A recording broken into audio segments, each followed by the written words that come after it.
Chapter 21 83 Stazione Polizia Roma 12 febbraio 19 Most esteemed Signor Greenleaf, you are urgently requested to come to Rome to answer some important questions concerning Thomas Ripley. Your presence will be most appreciated and would greatly expedite our investigations. Failure to present yourself within a week will cause us to take certain measures which will be inconvenient both to us and to you. Most respectfully yours, Capitano Enrico Ferrara.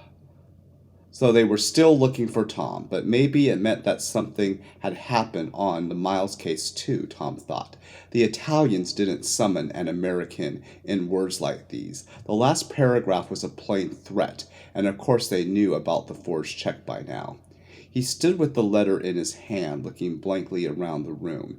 He caught sight of himself in the mirror, the corners of his mouth turned down, his eyes anxious and scared. He looked as if he were trying to convey the emotions of fear and shock by his posture and his expression, and because the way he looked was involuntary and real, he became suddenly twice as frightened.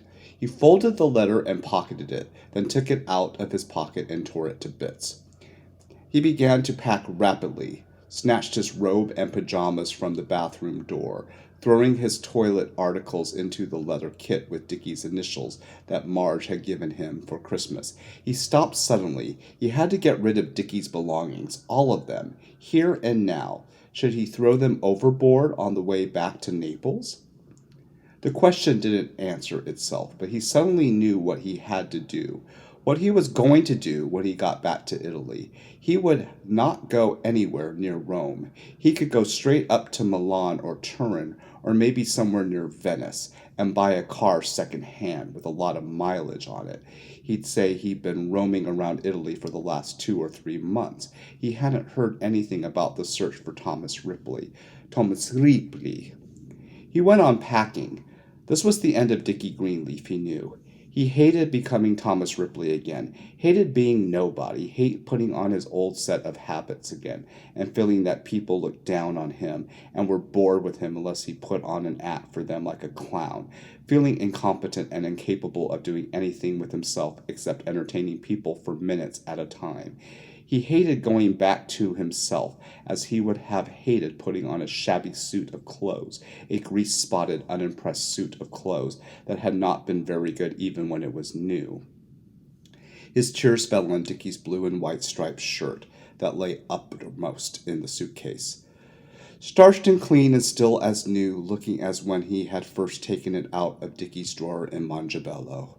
But it had Dickie's initials on the pocket in little red letters.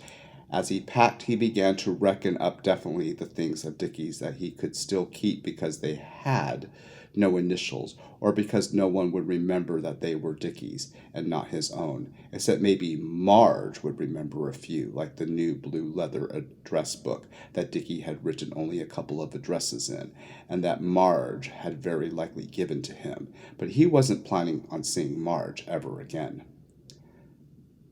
Tom paid his bill at the Palma, but he had to wait until the next day for a boat to the mainland. He reserved the boat ticket in the name of Greenleaf, thinking that this was the last time he would ever reserve a ticket in the name of Greenleaf, but that maybe it wouldn't be either. He couldn't give up the idea that he might all blow over, just might, and for that reason he was senseless to be despondent. It was senseless to be despondent, anyway, even as Tom Ripley. Tom Ripley had never really been despondent, though he had often looked it. Hadn't he learned something from these last months? If you wanted to be cheerful or melancholic or wistful or thoughtful or courteous, you simply had to act those things with every gesture. A very cheerful thought came to him when he woke on the last morning in Palermo. He could check all of Dickie's clothes at the American Express in Venice under a different name and reclaim them at some future time, if he wanted to or had to, or else never claim them at all. It made him feel much better to know that Dickie's good shirts, his stud box with all the cufflinks and the identification bracelet, and his wristwatch would be safely in storage somewhere instead of at the bottom of the Tyrrhenian Sea or in some ash can in Sicily. So after scraping the initials off Dickie's 2 suitcases, he sent them locked from Naples to the American Express Company, Venice, together with 2 canvases he had begun painting in Palermo in the name of Robert F. Fanshawe, to be stored until called for. The only revealing things he kept with him were Dickie's rings, which he put into the bottom of an ugly little brown leather box belonging to Thomas Ripley that he had somehow kept with him for years everywhere he traveled or moved to, and which was otherwise filled with other uninteresting collections of cufflinks, collar pins, odd buttons, a couple of fountain pen points, and a spool of white thread with a needle stuck in it. Tom took a train from Naples up through Rome, Florence, Bologna, and Verona, where he got out and went by bus to the town of Trento, about 40 miles away. He did not want to buy a car in a town as big as Verona, because the police might notice his name when he applied for his license plates, he thought. In Trento, he bought a second-hand cream-colored Lancia for the equivalent of about $800. He bought it in the name of Thomas Ripley, as his passport read, and took a hotel room in the name to wait with 24 hours until his license plate should be ready. 6 hours later, nothing had happened. Tom had been afraid that even this small hotel might recognize his name, that the office that took care of the application for plates might also notice his name. But by noon the next day, he had his plates on his car, and nothing had happened. Neither was there anything in the papers about the quest for Thomas Ripley, or the Miles case, or the San Remo boat affair. It made him feel rather strange, rather safe and happy, as if perhaps all of it were unreal. He began to feel happy even in this dreary role of Thomas Ripley. He took a pleasure in it, overdoing almost the old Thomas Ripley reticence with strangers, the inferiority in every duck of his head and wistful sidelong glance. After all, would anyone believe that such a character had ever done a murder? And the only murder he could possibly be suspected of was Dickie's in San Remo, and they didn't seem to be getting very far on that. Being Tom Ripley had one compensation at least. It relieved his mind of guilt for the stupid, unnecessary murder of Freddie Miles. He wanted to go straight to Venice, but he thought he should spend one night doing what he intended to tell the police he had been doing for several months. Sleeping in his car on a country road, he spent one night in the back seat of the Lancia, cramped and miserable, somewhere in the neighborhood of Brescia. He scrawled into the front seat at dawn with such a painful crick in his neck he could hardly turn his head sufficiently to drive. But that made it authentic, he thought, that there would make him tell the story better. He bought a guidebook of northern Italy, marked it up appropriately with dates, turned down corners of its pages, stepped on it cover, and broke its binding so that it fell open at Pisa. The next night he spent in Venice. In a childish way, Tom had avoided Venice simply because he expected to be disappointed in it. He had thought only sentimentalists and American tourists raved over Venice, and that at best it was only a town for honeymooners who enjoyed the inconvenience of not being able to go anywhere except by a gondola moving at 2 miles an hour. He found Venice much bigger than he had supposed, full of Italians who looked like Italians anywhere else. He found he could walk around the entire city, via the narrow streets and bridges without setting foot in a gondola, and that the major canals had a transportation system of motor launches just as fast and efficient as the subway system, and that the canals did not smell bad either. There was a tremendous choice of hotels, from the Gritti and the Danieli, which he had heard of, down to the crummy little hotels and pensions and back alleys off the beaten track, so removed from the world of polite American tourists that Tom could imagine living in one of them for months without being noticed by anyone. He chose a hotel called the Costanza, very near the Rialto Bridge, which struck the middle between the famous luxury hotels and the obscure little hostelries on the back street. It was clean, inexpensive, and convenient to point of interest. It was just the hotel for Tom Ripley. Tom spent a couple of hours pottering around in his room, slowly unpacking his old familiar clothes and dreaming out the window at the dust falling over the Canale Grande. He imagined the conversation he was going to have with the police before long.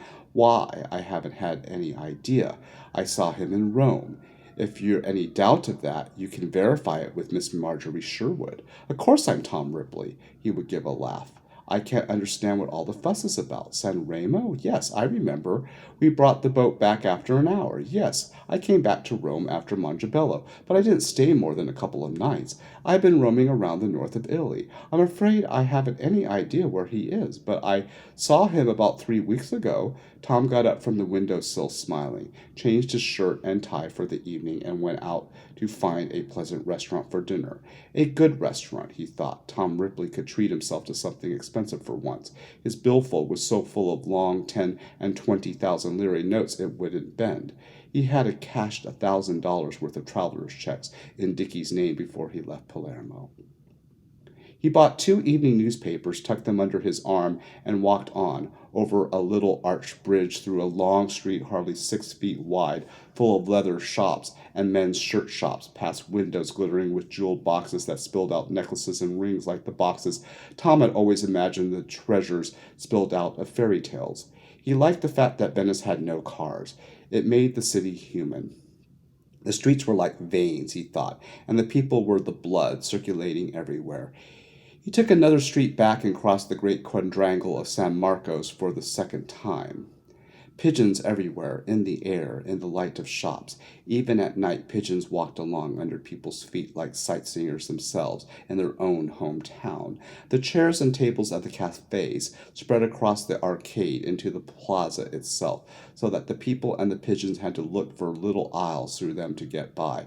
From either end of the plaza, blaring phonographs blazing and played in disharmony. Tom tried to imagine the place in summer, in sunlight, full of people tossing handfuls of grains up into the air for the pigeons that fluttered down for it. He entered another little lighted tunnel of a street. It was full of restaurants, and he chose a very substantial and respectable-looking place with white tablecloths and brown wooden walls, the kind of restaurant which experience has taught him by now concentrated on food and not the passing tourist. He took a table and opened one of his newspapers, and there it was, a little item on the second page. Police searching for missing American. Dickie Greenleaf, friend of the murdered Freddie Miles, missing after Sicilian holiday. Tom bent close over the paper, giving it his full attention, yet he was conscious of a certain sense of annoyance as he read it, because in a strange way it seemed silly of the police to be so stupid and ineffectual, and silly of the newspaper to waste space printing it. The text stated that H. Richard Dickie Greenleaf, a close friend of the late Frederick Miles, the American murdered 3 weeks ago in Rome, had disappeared after presumably taking a boat from Palermo to Naples. Both the Sicilian and Roman police had been alerted and were keeping a vigilantissimo watch for him. A final paragraph said that Greenleaf had just been requested by the Rome police to answer questions concerning the disappearance of Thomas Ripley, also a close friend of Greenleaf. Ripley had been missing for about 3 months, the paper said.